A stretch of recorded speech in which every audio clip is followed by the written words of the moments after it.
à force de sans cesse matraquer l'économie française, s'ancre dans nos esprits que nous sommes les cancres de la zone euro, et tous les autres de bons élèves.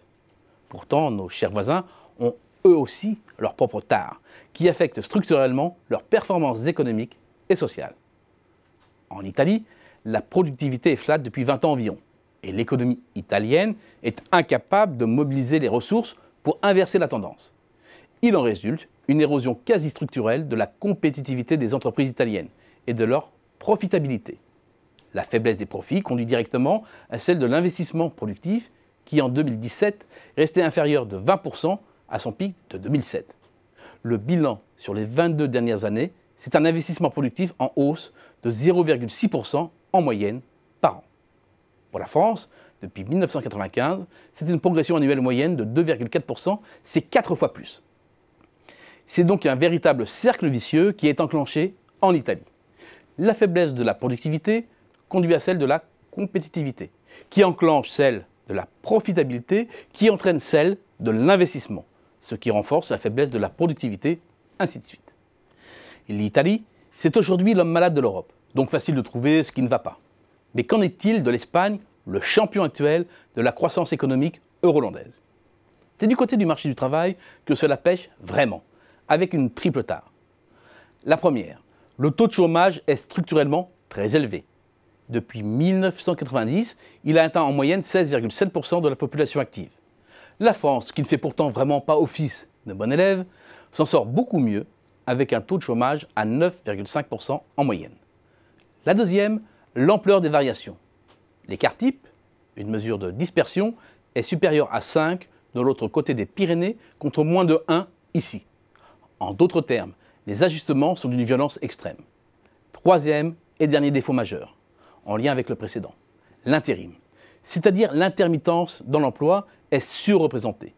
Plus d'un salarié sur 4 est intérimaire en Espagne, ce qui fait du pays le vice-champion d'Europe, devancé seulement par le Monténégro.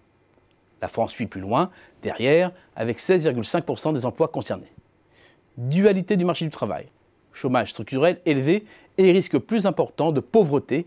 Au seuil de 60% du revenu médian, le taux de risque de pauvreté, après transferts sociaux, est de 22,3%, ce qui place l'Espagne dans le top 5 des pays européens, coincés entre la Bulgarie et la Lituanie. Nombre important de petites entreprises, peu productives, paysage politique morcelé sont autant d'autres points faibles. Mais même l'Allemagne a aussi sa part d'ombre. La première, c'est son vieillissement démographique. L'immigration peut bien sûr être une réponse. Mais si l'Allemagne veut garder sa force de travail, il lui faudra accueillir de 400 000 à 500 000 travailleurs qualifiés chaque année, selon le calcul d'économistes allemands. Sur 20 à 30 ans, c'est de 10 à 15 millions d'étrangers à intégrer, ce qui est impensable. L'autre solution est d'accroître le taux d'activité, notamment des femmes. Mais cela serait une véritable révolution culturelle, toujours difficile à mener. Les points faibles allemands ne sont pas seulement à venir. La société allemande est aujourd'hui de plus en plus fragmentée. C'est la conséquence directe des réformes Hartz mises en œuvre entre 2003 et 2005, articulées notamment autour du développement de mini-jobs et de coupes drastiques dans l'indemnisation du chômage. Revers de la médaille de la formidable amélioration du marché du travail, la montée du taux de risque de pauvreté des personnes en emploi. Inférieur à 5% au milieu des années 2000, il est proche de 10% depuis 2014. Autre chiffre choc. Parmi les États membres de l'UE, l'Allemagne est le pays qui connaît la plus forte proportion de chômeurs en risque de pauvreté ou d'exclusion sociale, devant la Bulgarie et la Lituanie. La moyenne de la zone euro est beaucoup plus basse, sans parler de la France. Bien entendu, l'économie française n'est pas sans reproche, loin s'en faut.